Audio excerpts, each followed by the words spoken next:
And there we are. Great. So Sheila will introduce Eva, and just to repeat, this recording will make its way to the SSJI website. So, sorry, YouTube site, so you'll all be able to see it again. Sheila, over to you. And you're muted. I thought I unmuted, but okay. It's such a pleasure to introduce our speaker for the evening. Eva Bednarczuk was born in Poland and immigrated to Canada about 30 years ago. She completed her Bachelor of Science in Ecology and Master of Science in Conservation Biology at the University of Guelph. Eva's worked on conservation projects across Ontario, as well as abroad, including studying reintroduced flying squirrels at Point Pelee National Park, eradicating invasive sparrows on a remote island, and managing a population of endangered parrots on Mauritius in the Indian Ocean. She gets around. Eva worked as an ecologist at Lower Trent Conservation for over 8 years, providing ecological and stewardship advice to landowners, as well as delivering a variety of environmental outreach programs, including amazing guided walks. She sat as a member of the Environmental Advisory Committee for Prince Edward County for several years and remains an integral member of the PEC Natural Cover Working Group. She's helped organize the day-long climate change symposiums that the EAC has been involved with, proposing innovative ways for each of us to deal with climate change. She's always looking for some new aspect of natural history to look into, whether it's working with Marc Forget on native versus invasive Phragmites population, or looking into microbes and critters in the soil. Whatever the topic, her main goal is to make you fall in love with nature and want to protect it. One of our favorite speakers, she's given us a virtual tour of the fascinating yet little-known treasures of the Lower Trent, including huge wetlands, old-growth forests, and remnant prairies in her 7 Natural Wonders of the Trent River presentation. Last May, she spoke to us about naturalizing your yard, as she did at the Lower Trent Conservation Headquarters and her own home in Picton. Really success stories, both of them. Over the past few years, Eva has been working for Nature Conservancy Canada. She provided the logistic support for our field assessment of the McMahon Bluff in 2023, and it was an especially wonderful opportunity to spend the day with her, as it is always. Eva loves gardening, but even more so on a grand scale, especially in her favorite habitats of prairies and savannas. And tonight we're going to hear about how the Rice Lake Plains are being restored to their former glory, and how she and NCC have been helping to accomplish this. So here's Eva. Wow, Sheila, thank you. That's so sweet. That's very, very kind. Thank you for that super warm introduction. I was a little bit cold, but now I'm gonna have to take layers off. So it's so nice to see so many friends. Thank you for having me out for this this night in January. And I'm going to share my screen, and hopefully everything will work amazing. Let's see, can I move this thing out of the way? There we go. Perfect. Okay. So I'm assuming everyone can see my first slide. Okay. Yes. Wonderful. Thank you. I can't see any of your faces right now, so if you need to get my attention, just shout. Okay. All right, so before we begin, I just wanted to thank Chelsea Marcantonio, who's my assistant conservation biologist at the Nature Conservancy of Canada. because she actually put this talk together for a presentation she was doing. And most importantly, she has used all of her own photos in this presentation, and they are spectacular, and they really highlight the beauty of the Rice Lake Plains and all the creatures that call it home. So I hope you enjoy that. Here we go. Oh, maybe not. All right, so for those of you who have not heard of the Nature Conservancy of Canada before, or NCC, as we like to call ourselves, we are Canada's leading land conservation organization. We work from coast to coast, and when I have meetings, occasionally I get to have Zoom calls with staff from all across the country, which is really cool. NCC works to secure properties, and we do that through a number of different ways. So we accept donations of land, we purchase properties, and we also enter into conservation agreements with landowners with the aim to steward the land for the long term. And NCC was established in 1962. And over that period of time, with many, many, many partners across all of Canada, more than 15 million hectares of land have been protected. So to put that into perspective, it's about 5 Vancouver Islands. And I'm sure since these statistics were put together, that number is increasing, and NCC is working really hard to increase the amount of land that is protected.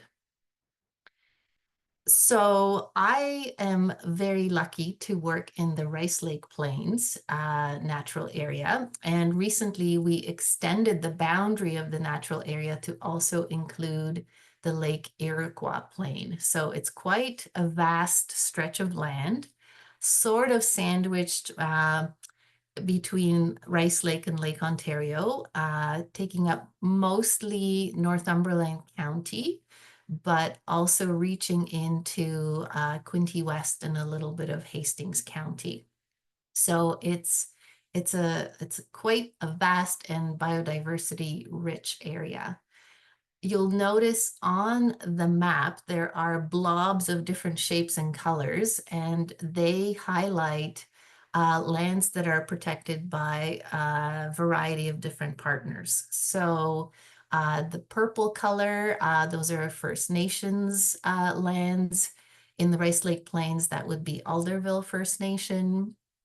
NCC properties are highlighted in dark green.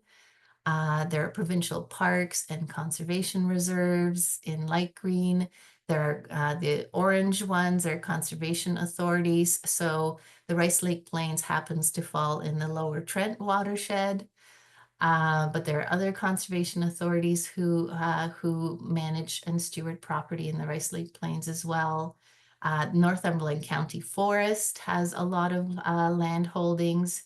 And it's very exciting to see a lot of smaller land trusts in blue who own properties throughout this area. And of course, there's also Crown land. And what I love about this map is that when I first started working in this general area over a decade ago, there were sort of disconnected little blobs. And over time, more blobs have jumped up onto the map, and they've kind of merged together, which is very exciting because now we have properties that can provide connectivity and continuity for the species that live there and for the work that we do. So I look forward to the next 10 years, and I fully expect to see more colorful blobs on this map and these protected areas growing in size.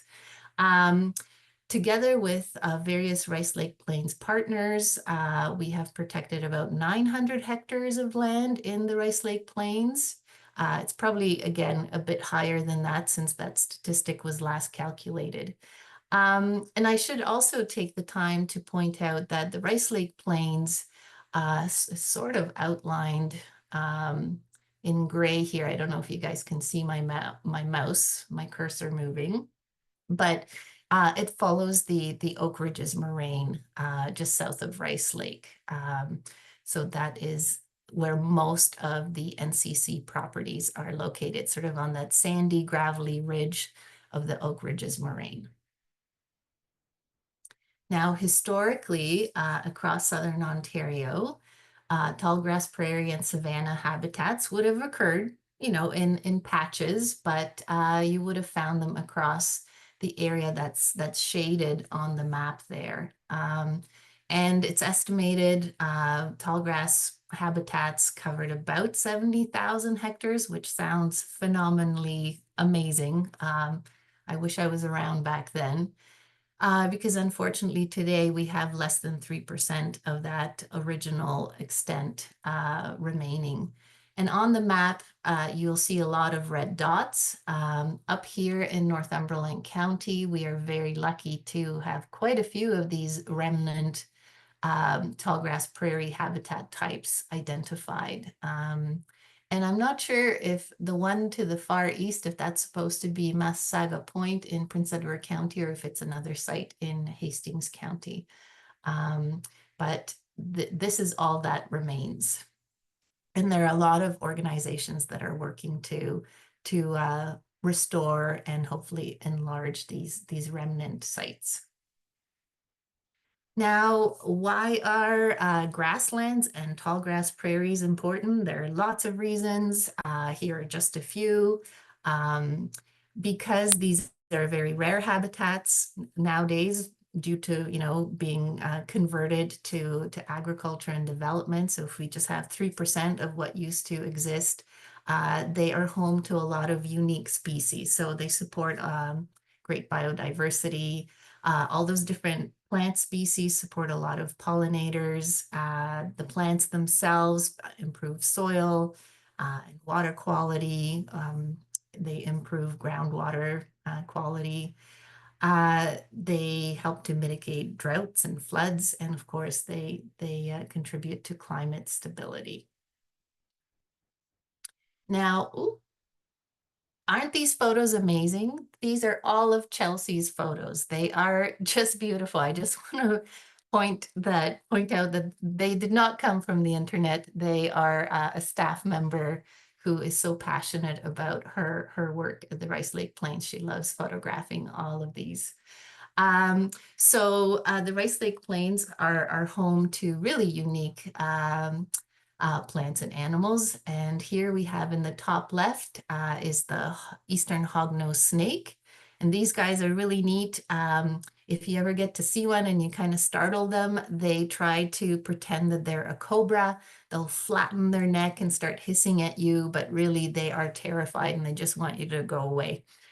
So they're really, really neat. And you'll notice their snouts are sort of slightly turned up, and that allows them to dig in burrows and tunnels in the sand. Totally harmless, really cool animals.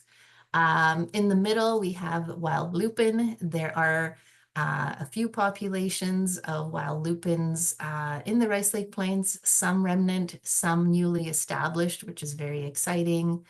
The top left, we have a prairie buttercup, which is very common actually at a lot of our nature reserves. And in the background, you'll notice the orange flames of a prescribed burn. So these are just a small sampling of the beautiful biodiversity that we're trying to protect there.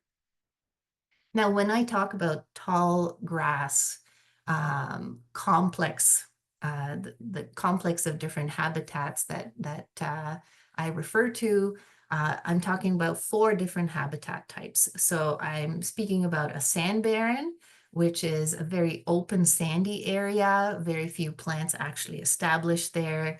Soils are very drought prone, very harsh conditions for most things to establish. You might get a nice cover of lichen over the sand. Some trees, maybe cottonwoods, but generally quite sparse and open conditions. Tallgrass prairie are areas where you have less than 25% tree cover. And of course, they are best described by tall grasses like big blue stem, little blue stem, switchgrass, Savannah grass. Those tend to be the most dominant grasses. And you'll also have wildflowers and sedges mixed in there. Next, we have savannas, which are very park-like open areas with scattered trees. Just beautiful. And they have maybe between 25 and 35% tree cover if you're keen on estimating cover of canopy. And you'll see a lot of open areas for, again, forbs and grasses to mix throughout, and very open conditions, lots of light hitting the ground. The last habitat type in the tall grass complex are oak woodlands with 35 to 60% tree cover, dominated, of course, by oaks, often have pine, white pine in there as well, and a lot of sort of open, patchy areas. So a lot of sunlight is hitting the ground. If we go over 60% tree cover, we are in forest conditions. So these are the habitats that we are trying to restore. Now, our work involves maybe 4 types of activities. One of the biggest ones involves managing invasive plants, trying to control invasive plants. On the left-hand side is a photo of a high school student who has just cut down a fairly good-sized Scotch pine. And this is an activity we do on a regular basis. We are surrounded by Scotch pine plantations, which very readily seed into our properties. And in fact, most of our open sort of sandy sites were planted with Scotch pine in the past to help reduce soil erosion. Scotch pine are, of course, invasive. They come from Scotland. I was in Scotland last year and had just the great privilege of meeting, very, very old Scotch pine that looked more like oak trees than the pine trees I'm familiar with here. But we do remove a lot of them because otherwise they crowd out and shade out the prairie species and savanna species that we want to encourage to grow. Forest thinning is another activity. Actually, we'll be starting some thinning activity hopefully in the next week or so with contractors. But with the absence of fire over the last couple of 100 years on the landscape in southern Ontario and eastern US, these open habitats have began to sort of fill in with trees and shrubs and slowly have transitioned into forest. They have mesified is sort of the technical term there. So more shady, more cool, closed canopy conditions. And when we see sites that, have a still sort of indicator species of some of these oak woodland, savanna, or prairie conditions, we will come up with a plan to basically thin the forest out, to open it up again to allow the sun-loving species to flourish again.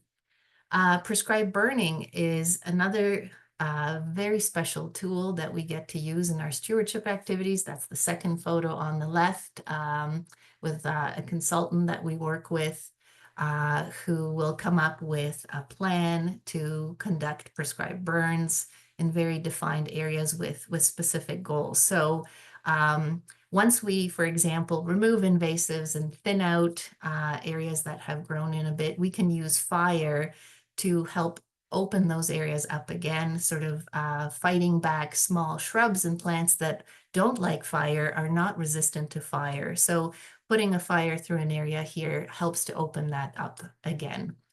And lastly, the last 2 pictures are volunteers who are helping us plant various species, as well as collect seed from species that have established. And the aim here is to boost diversity, to bring more of the species that historically would have occurred in the Rice Lake Plains, and collect seed to spread that seed to other properties that are being restored, to just keep building on that diversity. Now, the talk promises to tell you about prescribed burns in the Rice Lake Plains. So here we go. What exactly is a prescribed burn? Well, it is a fire that is deliberately set in a very defined area with a prescription for the exact conditions that need to occur for a fire to be set. And there are very specific desired outcomes. So we want to maintain biodiversity. We wish to sort of boost the numbers of fire-adapted plants, like oaks, for example. We want to open up the vegetation community to increase how much light can reach the ground. Or prescribed fires can also be used to mitigate how severe forest fires get by basically eliminating fuel, the fuel source.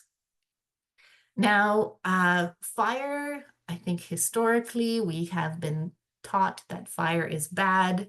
Fire suppression has been serious business across the landscape for a long time now, and we are seeing the ecological consequences of that, where we're losing these open communities that are full of plants that are not just fire tolerant, they are fire dependent, they are fire adapted, they need fire to thrive and do well.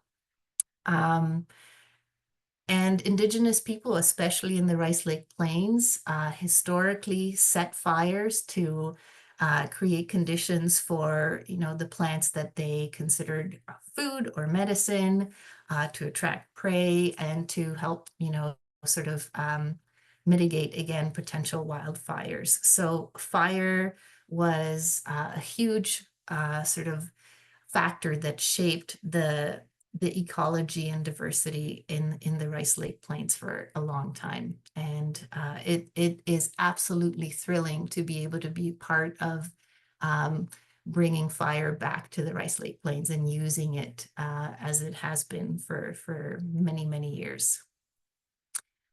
This is another beautiful photo of Chelsea's. So it's a photo of Scotch pine, invasive Scotch pine that have been cut and they're being burnt. Just it looks beautiful, but it brings the point home that fire again helps to control invasive species, but some invasive species are tolerant to fire. So fire alone will not sort of reduce their spread or their numbers. So we use fire in combination with, cutting or pulling or using herbicide to control invasives. But fire just sort of slowly helps to encourage the fire-loving plants to establish. And with continual use of fire, we're hoping to basically tip the scales in their favor. So some fire tolerant native species would include things like fragrant sumac or cylindrical blazing star or the tall grasses. And we just see that they are not fazed by fire at all. One of my favorite native shrubs, New Jersey tea. Lise, if you're in the crowd, I know you love some New Jersey tea. And it's amazing. This past spring, I should say last spring, when we burnt a site, I found a huge, massive patch of New Jersey tea, and it had all been burnt to little nubs sticking out of the sand. And within just weeks, they had completely regrown and were in bloom, and we're just so happy that the fire came through. So they're really fire dependent. Here's another example of a fire tolerant or fire dependent species. This is black oak. This is our Weber Nature Reserve. And in April of 2023, we had a prescribed fire in this particular block. And you can see that the fire is not a raging out of control fire. It's a very small, slow moving burn. And it's advancing towards the oak trees, but the oak trees don't catch on fire. They have thick bark. They are able to withstand the heat of this fire.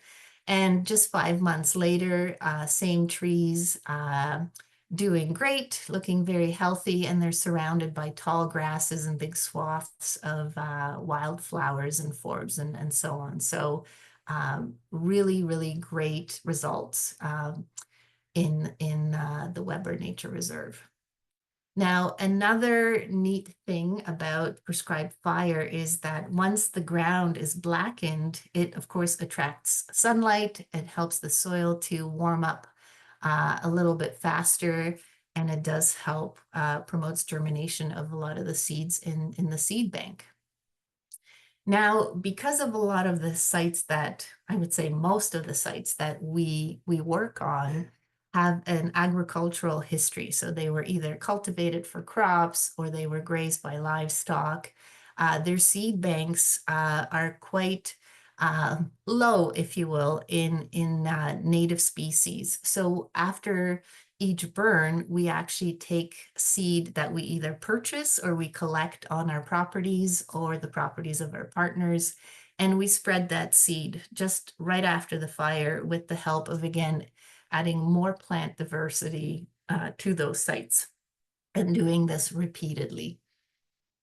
And here are our technicians seeding tall grass, looks like big blue stem probably, on a just freshly burnt site. Another great example of what adding diversity back on the landscape can look like. The photo on the left is a site at the Red Cloud Nature Reserve. In 2019, that old hayfield, it was sprayed with herbicide, it was tilled, and it was seeded, and the agricultural weeds sort of stuck around for many years. Nothing was really happening until 2022 when the site was burned. Some seed was added in after the burn, and in 23 is the photo on the right. So the site really needed a fire to help sort of stimulate plants to grow, and it looked like a Renoir painting. It just like blobs and blobs of beautiful color. And I'm hoping we can burn this site again this year to again control some of those non-native agricultural weeds that are not fire adapted. Now, one of the reasons why these prairie plants can withstand fire is because about 2/3 of their biomass is actually below ground in the form of their root systems. Fabulous, fascinating plants. I always get a kick out of the tall grasses. First of all, I love plants that are taller than me, especially if they are wildflowers or tall grasses. So something like big blue stem or Savannah grass that's 6 feet tall. It's fun to think that, it's actually maybe 10 to 12 feet of roots below the ground, a whole network, and they're able to just resprout after the fire. Savannah trees that like black oaks or white pine have that thick bark that also gives them protection from the heat of the fire. More examples of how these plants are able to withstand fire and how they actually just crave it and benefit from fire. So top left is a site at our Hazelbird Nature Reserve, an oak tree or two in the center of the photo. That day it's being burned, so top right corner you'll see the smoke, and if you look carefully you'll see little orange flames, so the prescribed burn is happening. The next day, the bottom left corner, you'll see everything is blackened, everything has been burnt off, there's no more fuel, nothing left to burn. And just a month and a half later on the bottom right, that beautiful, vibrant green, everything has just sprung up. Lots of milkweed in here, actually. And the oak trees, again, are totally unharmed. Some of the shrubs got a little bit burnt, which is just fine. All kinds of cool species can be found in the grasslands. Here we have, of course, grassland birds like Savannah sparrow and clay-colored sparrow, to name just a few. They really benefit from this type of habitat restoration. We are monitoring for that to see how they're responding. Of course, there's also grassland birds that like to nest on the ground. And I don't know how Chelsea got these photos, but they are so beautiful, showing how birds will conceal their nests in the grasses. And my favorite is the bottom left here, shows it's the common nighthawk nest, if you if you can believe that. They're not just a bunch of rocks, but this nest is in one of the sand barren habitats, which are so nice and open. And again, they're so important to these unique bird species. Aerial insectivores enjoy the grasslands, which are so rich in insects, which they of course catch on the wing as they're flying around. So huge benefits to restoring grasslands and prairie habitats for this group of birds. All right, but let's get back to prescribed fire. So here is Jay. He's the burn boss of the crew that NCC hires to do prescribed burns in the Rice Lake Plains. The consultant, they're called Lands and Forest Consulting. And if any of you have ever heard about High Park being burnt in Toronto, this is the crew who's burning right in the middle of the city. And right after they're done burning High Park, they come over to the Rice Lake Plains and they help us with our properties. Lands and Forest staff are highly experienced. They've been working in the Rice Lake Plains for 10 to 15 years already. They have great familiarity with the sites. They have lots of various clients across Ontario. A lot of them are firefighters, in other roles. And they're just incredible to work with. They're very respectful of fire, and they make it look so easy. And NCC is actually looking into what it would take to build staff capacity to be able to carry out some low complexity prescribed burns to give us the ability to burn more land more often. But I think we are a long ways away. We are working with various partners who have sort of the same desire, but it takes a long time to build up this expertise, get the equipment that you need, the training that you need. But we have a dream, others have done it, and we're working towards that.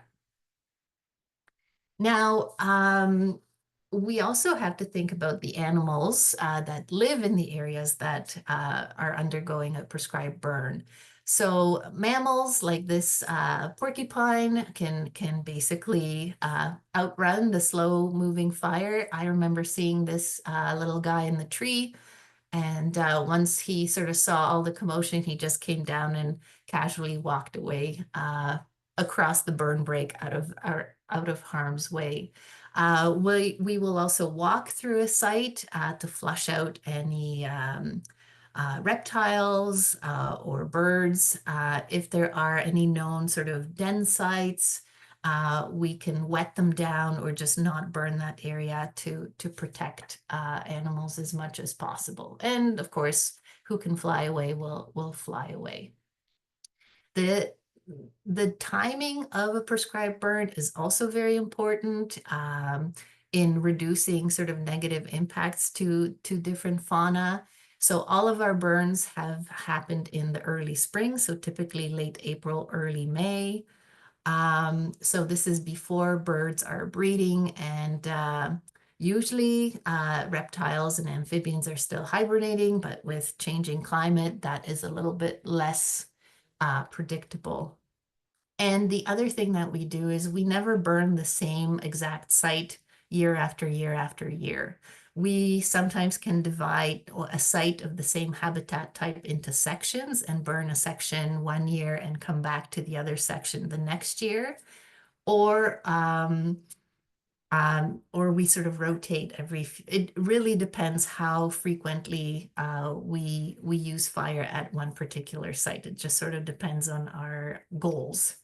And if you set, refugia areas, so if you don't burn sections of a habitat, if you do impact, some insects or reptiles with your burn, the idea is that by not burning the entire habitat, you have better chances of it being recolonized by the animals in the unburned section. And insects, of course, also we have to keep them in mind. And again, sort of create refugia sites. You can even wet or create polka dot sort of spots within your burn site to make sure that there's enough sort of unburned spots. And prescribed fires in general are very spotty in their burns. The fuel isn't super uniform, so it's more of a checkerboard kind of a result. And here we have a photo of the endangered mottled dusky wing that loves prairie and savanna open habitats, loves their New Jersey tea. And the more of these habitats that we restore, the more of these butterflies we're seeing. And actually, this past spring was the first time we recorded mottled dusky wing at the Hazelbird Nature Reserve, which has been undergoing restoration work probably for a good 10 to 15 or so years. So it's very satisfying to see these guys moving in. All right, so back to fire. Here's our crew. There's Jay and Fred. And before we can do a prescribed burn, we do site visits and look at site conditions in the fall and create a plan and a prescription, which is very specific to, what the fuel load is, what wind conditions are we looking for, what humidity are we looking for, what temperatures do we need. Sometimes there are residential areas close to our site, so we have to keep them in mind, make sure the smoke won't blow in the direction of those homes, and safety is really number one. We get burn permits from the local fire departments. We also invite the local fire department to come out and witness or participate in the burns if they wish. We construct burn breaks to contain or define the area that is being burned to prevent the fire from escaping to areas we don't want to burn. We hand out notification letters to all our neighbors to let them know what's going on. The day of the burn, on the left, you see Jay is doing a safety briefing. So everyone who is present, whether they're working on the burn or just watching, we go over what's going to happen, where are the safety areas, what are the emergency protocols, and so forth. And you'll see that everyone, NCC staff and Lands and Forests, have walkie-talkies. We are in constant communication. We can hear what's going on. And everybody is wearing personal protective equipment. Okay, so just to get a little bit technical here, I wanted to talk about how you start a fire and how different conditions influence fire behavior. So on the left-hand side are your three components that you need to start and sustain a fire. So first of all, you need fuel. In our case, it can be dry grass, it can be oak leaves, it can be cut Scotch pine, it can be a number of those things. Of course, heat source, so a torch, a lighter, a lightning strike, and then oxygen in the air. So once you have those three things, you have ignition. And the weather plays a huge part in how the fire will behave. If it's been raining recently, your fuel will be too wet and you won't be able to sustain a fire. If it's too windy, it becomes too dangerous to have a fire.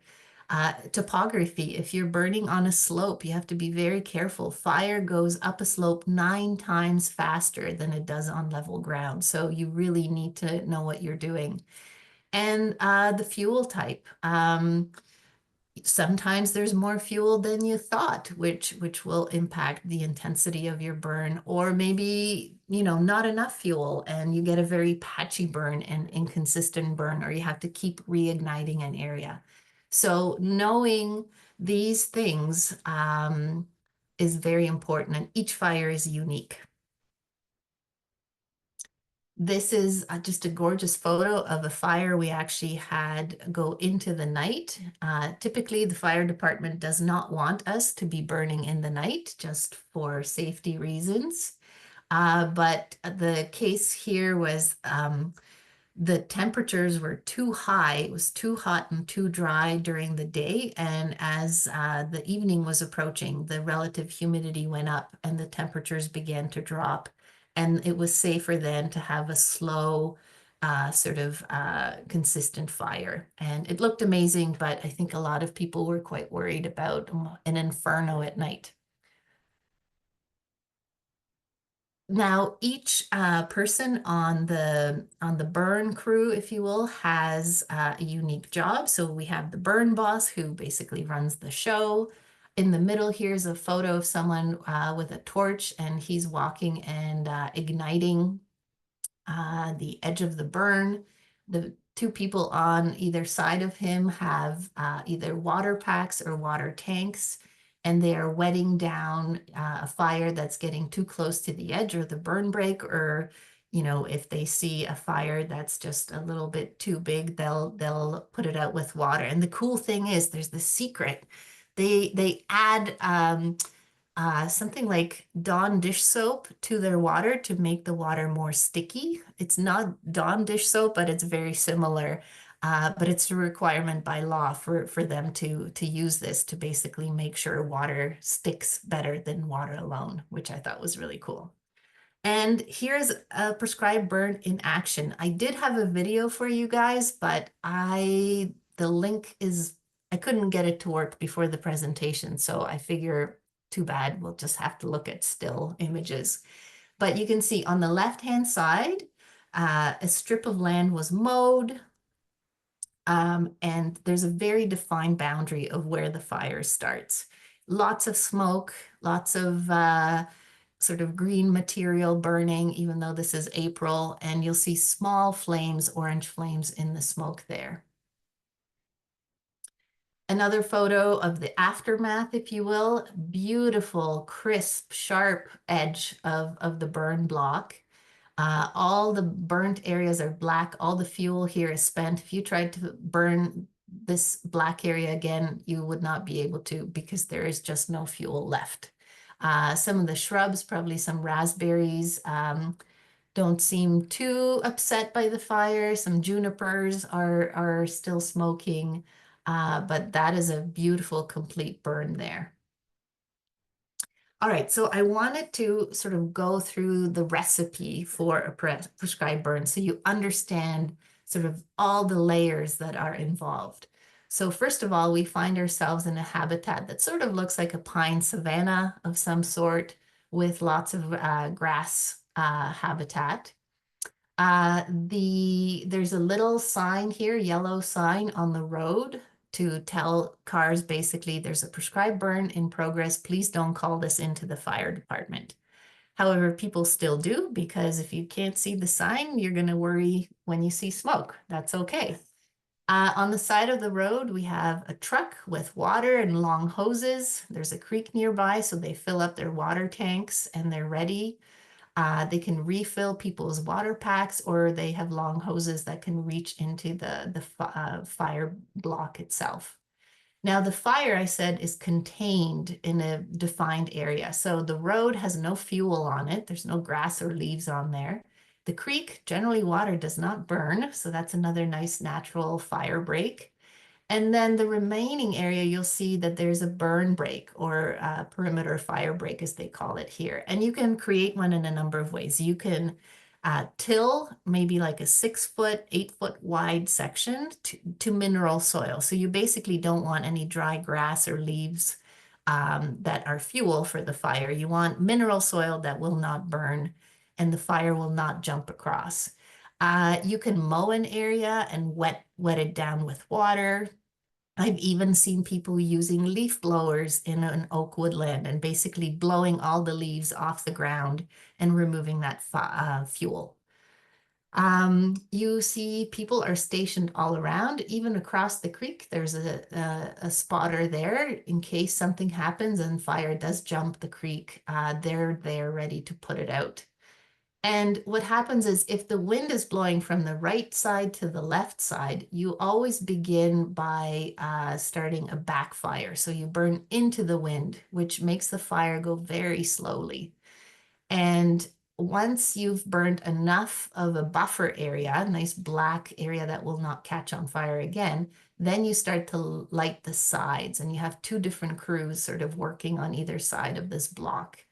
And then that starts to move towards the center. And when you're ready, you can ignite a head fire with the wind that will carry that fire towards the center, and basically all the different flames will meet in the middle and put themselves out.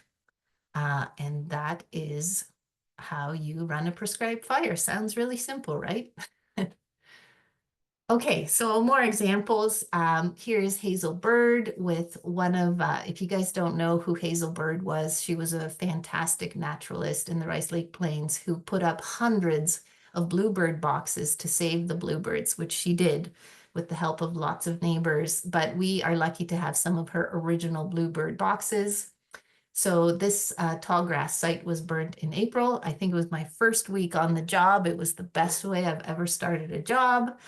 And then, 5 months later, same site, you would not be able to tell that the whole thing went up in smoke just months before. The tall grasses have responded with vigor, and there's lots of wildflowers mixed in there as well. And it's really great seed. The year you burn a grassland, you have super high quality viable seed, which is a good time to collect.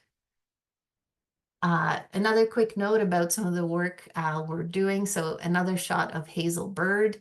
The top photo shows Scotch pine. So our neighbor has lots of Scotch pine plantations, and over time they have seeded themselves in. And again, they're sort of taking up residence where a lot of prairie species would be happy to be. So all those Scotch pine were removed, this area was seeded, and now it's actually tall grass prairie again. I love these before and after photos. So this is the Weber Nature Reserve. Top left is the May of 2015. You'll see there's lots of sticks and stuff and woody debris on the ground. That's because this was a spruce plantation. It has just been removed, opening the habitat up again. Then top right, it was just burnt. So you see the fire going through. Then in June of 2018, you'll see a lot of grasses and forbs recovering. And then September of 2022, the tall grasses are well established, as are other wildflowers that you can see in there. And we do have monitoring sites where we return every year and take photos to basically track how the conditions are changing. Another great example of what fire and thinning can do. So the top photo of our Bar Nature Reserve, you can see some New Jersey tea, some tall grasses, a bit shady. When the site was thinned and fire went through here, it just became a thicket of New Jersey tea. I've never seen more New Jersey tea in my life. It is absolutely astounding. This plant craves fire. And of course, it's great for the mottled dusky wing, our endangered butterfly. That this is the host plant for the mottled dusky wing, and I can't imagine a nicer place for them.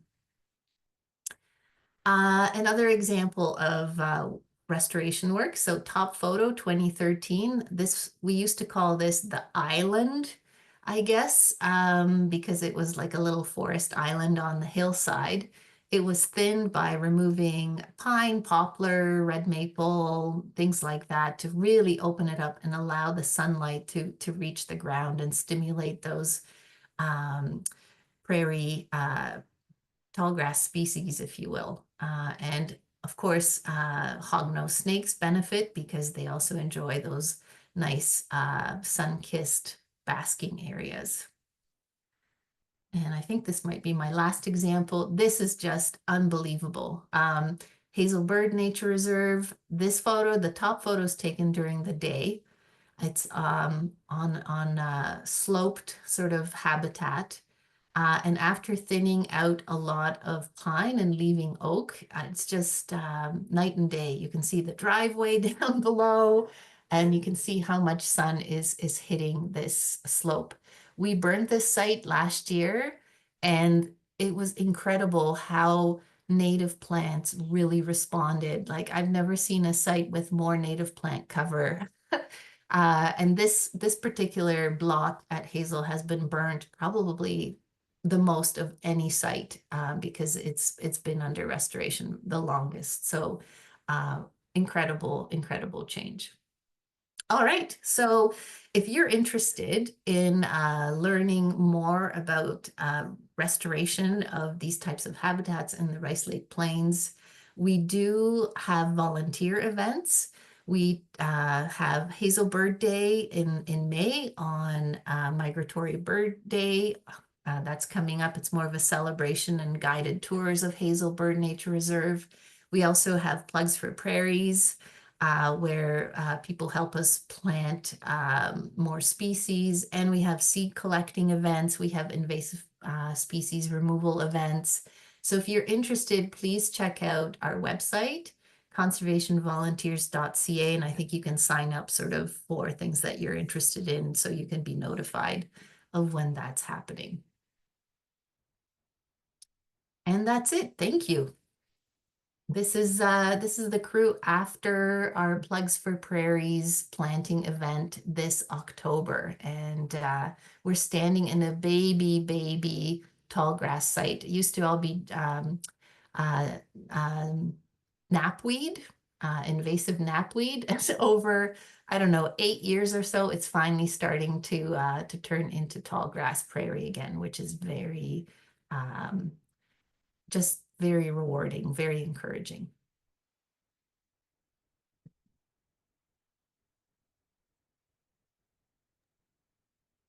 Wow, Eva, can you hear me? It's Amy. Yes, I can. That was terrific. I Awesome. want to encourage people to put in their questions through the chat. So for that, Eva, I wanted to tell you something. Many years ago, members of PECFN did go to an Alderville Prairie Days event, and we actually got a tour of the Hazel Bird. Oh, you did? Yes. Oh, cool. And that would have been when they were removing Scotch pines, and anybody else who was there, please interrupt me because I probably won't remember it that well. But it was really moving. It was probably somewhere between 2014 and 2017, but it was really great.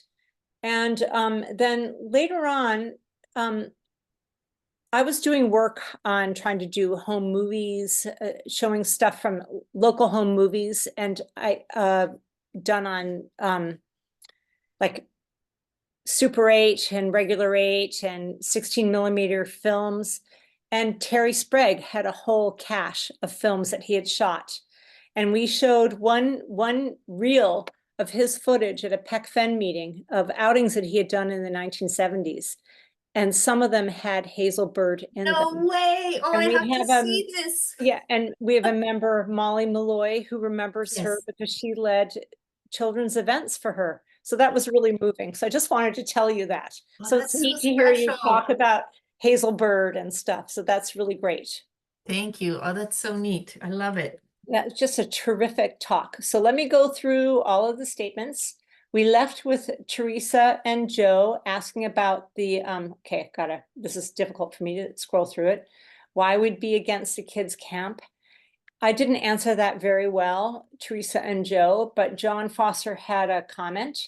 Okay, before we do that, I just want to say that I presented two deputations at the January 22nd planning meeting, which was all about this. Jerry gave one too. So that is recorded. So if you want to know more about our point of view, because I don't want to get into it now, because there was just so much information to go into, but that would be very good to see if you didn't see it and perhaps you were there. But then I have a few other, okay, well, right here, John says, there's many species, John Foster responds, there's many species at risk in the wetland near the kids' camp, as well as the nearby forest has some old growth. forest on slopes, and those 2 woodlots were changed to not being part of the NCC. So there's a whole lot that was done to make sure that they could build in these woodlands, which we have a bit of trouble with. Okay, but that's not to say that this wouldn't be an excellent place for a kids camp if it weren't so important ecologically. Okay, and then from Margie Martin, camp sets a precedent, is approximately 170,000 square feet of build, water and sewage concerns, big sewage concerns. Because it's surrounded on 3 sides by provincially significant wetland. Okay, and then so that was Margie's response. Thank you, Margie. John Foster, then I think you're beginning to start your talk here. Napanee Plain in the east, which also includes alvar habitat, much like the Prince Edward County South Shore. I think he's responding to you talking about where you're doing the burns or where there might be prairie. I'm not sure about that. John, you can jump in there with another chat if that's it. And then Lise says, I really do. I think she's responding to New Jersey tea and how much she loves it. Jan Hendry asks, how do you make a burn break? I think, Jan, that a lot of that was answered in that incredible slide that you showed, how this is done with some of the burn breaks seem to be by digging up stuff, but perhaps you could talk or cutting back things. Does that seem right, Eva? Oh yeah, basically. And yeah, I think I covered it. So you can either mow it, wet it, you can till it, or you can use a leaf blower if you're in an oak woodland. That's great. Okay, the next question. Okay, John Foster, can the link for the video you mentioned earlier be put in the chat? The one you were trying to connect to? I can't find it. I think I had like mistyped, or when I pasted it, I cut off a piece of the link and now I can't find it. So maybe I can email it to you guys if I can tomorrow at work, if I can find it again, because it's really great. It's got some great music. And it's our North Burns Nature Reserve being burnt. So it's pretty cool. Okay, so we will be sending out the link to everybody afterwards once we get this up on the SSJI YouTube channel. So when we send that out, perhaps we can send the link to that video and people can watch that too. Thanks, Eva. Okay, the next one from Susan Banks. Did First Nations first burn these areas to grow corn? I am not an expert in Indigenous history, but I imagine that Indigenous people maintained savanna and prairie habitats because of the plants and animals that live there. Did they use fire to prepare areas for cultivation? Probably. I think a lot of people today even do that, but I know that they maintain these types of habitats because of how rich they were in biodiversity and how many benefits they brought. Thank you, Eva. Okay, the next question from Adair. Are there more ticks in the tall grasses? If so, how do volunteers protect themselves? And then a comment, an outstanding presentation, learned so much. Yay. Okay. Ticks, what a great question. So I run through the grasses and the forest and all that all summer long. And I only maybe had ticks a few times out of the season, which I find strange because I expect to be covered in head to toe. That said, I think our team has found that when it's very, very hot, the ticks are not out in the grassland. They tend to be maybe more on the edges, that are sort of a little bit more shaded, edges of woodlands and so forth. And maybe they start to be more common as the weather cools a little bit.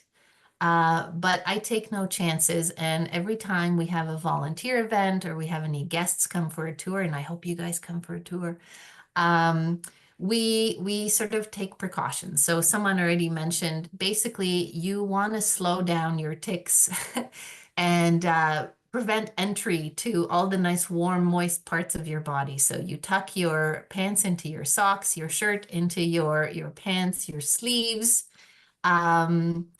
I will, and then you sort of hope for the best, but when I get home, is I take all that stuff off, I throw it in the dryer for 10-15 minutes, and I have a shower, and I am always checking myself for ticks. It takes them a little while to get comfortable and actually bite you. So a lot of the time I can catch them on my way home from work. We sometimes use lint rollers when we just come out of the field before we sit in the vehicle, and you just roll it all over yourself to see if you can pick them up. Sometimes they can be very, very small and hard to see, so you'll miss them.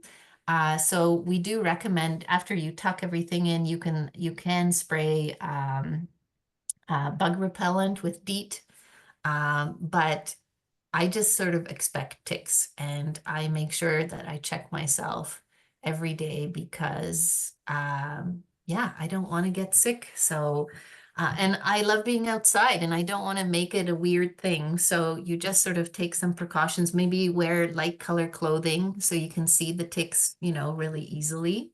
So that's generally our advice. Thank you, Eva. Okay, great. I've just got another email coming in, but I'll deal with that. That was from Susan as well. Okay, so we've got some comments here from Lori Borthwick. That was excellent, Eva. Thank you. And from Pamela Stagg, great presentation, Eva. Thanks. And Jan Henry, I asked about the burn break before Eva showed us how. That's true, Jan, but it was great to hear it again. From Susan Warwick, so interesting, so much info and so beautifully presented. Thank you so much. And more from John about ticks. John Foster, wear your pants tucked into your socks and tightly buttoned sleeves. Also, reasonable amounts of DEET on your face, neck, and hands. Ideally wear insect clothing from Mark's Warehouse containing permethrin. I have to admit that when I've gotten ticks, they have gotten in through my neck, but going through, that's how I believe where they've shown up. Okay, so from John Lowry, amazing presentation, Eva. And Chelsea's photos are breathtaking. Thanks for all that you and the NCC are doing in the Rice Lake Plains. And from Pamela, Indigenous people often maintained prairie habitats because they appeal to deer. The deer like to see what's around them. Sounds like a prairie. And from Lee's, great presentation, Eva, loved it. I have lots of New Jersey tea seeds if anyone is interested in trying their hand at sowing them this winter. Okay, and we're going on along. Another comment from John Foster. First Nations burned for the Three Sisters crops of beans, corn, and squash. Also for sweetgrass, for smudging ceremonies and lodges. And that right now is the final comment. So not so many questions, Eva, because you covered so much so thoroughly. Just terrific. Thank you so very, very much. Oh, it was my pleasure. Thank you for, yeah, thank you again for the invite. And yeah, I am serious. I hope we can arrange a tour for PECFN back to Hazel or Definitely. somewhere. So we have talked about that, Eva, and you and I have as well, and we would love to arrange a tour. And I think QFN would like to be part of that, and maybe Great. other organizations too. So we might keep you busier than you want to be, but I'd love it. volunteer as well. Great. Thank you so much. Honestly, what a presentation, and your delivery is just delightful, and your passion for what you do, which is such important work, really shines through. So I'm really moved by all this. Thank you. And as John mentioned, Chelsea's photographs, she is amazing. I'm just thinking of the one of the Scotch pine with the little sparks coming up. It's beautiful, but they were all beautiful, but that one particularly sticks in my mind. So thanks again. We will have a little gift bag for you. We'll figure out how to get it to you. I think you and I live pretty close now, so anyway, we will get that to you quite soon. Thank you. And now I'd like to just remind people of what we have coming up. Not everything, but just a couple of things. And then we'll say goodnight. So just to remind you, the February 15 rescheduled Winter Waterfowl Watch in Wellington from 1 p.m. to 2:30, I think. And then on February the 25th, Paul Jones will be presenting the spring birds of Prince Edward County. He's an amazing photographer too. And I also wanted to draw your attention to this, to CD Saturday, which is February the 22nd at WC, at the high school at PECI. It's a terrific event. I think people have mentioned it already. Maybe Lisa will be there with some of the New Jersey TCs. And one more thing that I would like to mention, if I just get my cursor over here. So this is an event that Amy is taking part in, presenting at, where goes my cursor again? There we are. And another a number of other PECFN members too. So it's at the Macaulay Museum in the church. It's on February the 8th, I believe, from 2 until 5 in the afternoon.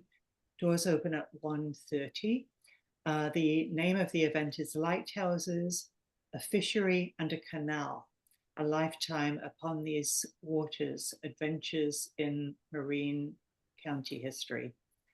Amy has been continuing the late Suzanne Pasternak's documentation of South Shore commercial fishing families. It's an amazing piece of work. It'll be published as a book, an illustrated oral history of Prince Edward County's vibrant commercial fishery. It sounds like they will have pages on display there. Also, the fellow who wrote the book on the Murray Canal, and of course, Mark Seguin talking about land lighthouses. So it'll be a really super interesting event. Tickets available. I'm actually going to see if I can copy this into the chat. Anyway, February the 8th. So there we go. Yeah, it's part of Flashback February, Jerry. Right, it is. Thank you. It is part of very important part of Flashback February. And I think I just copied the link into the chat. Did I? I don't see it yet. Jerry, before you end, there are a few things that have come up in the chat since you started speaking. Oh, okay. One was that Jen Hendry asked, how do we know about volunteer opportunities? I think that's with the NCC. And John Foster very gratefully answered with the link. So that's there in the chat. And then Lise also mentioned that David Bree will do a talk on moths at our March 26th meeting for the Garden Club. So people should bear that in mind too, that there will be a great talk by David Bree, great PECFN supporter, probably one of the founding members. I'm pretty sure he is, on March 26th. So that's great. And there you put in the link. Thank you so much for the commercial fishery talk. And we'll just be we're just one of 3 people talking just on our experience of gathering. It's really on people who are historians, which the person I'm presenting with, Jane, and I aren't. We're documentarians. So we'll be talking about our experience with that. Okay, thank you. Sorry. Thank you, everyone. Wonderful meeting. And we will see you maybe on February the 15th, but we do hope on February the 25th for Paul Jones's presentation. So thanks very much. Thanks for coming. Thank you. Thank you.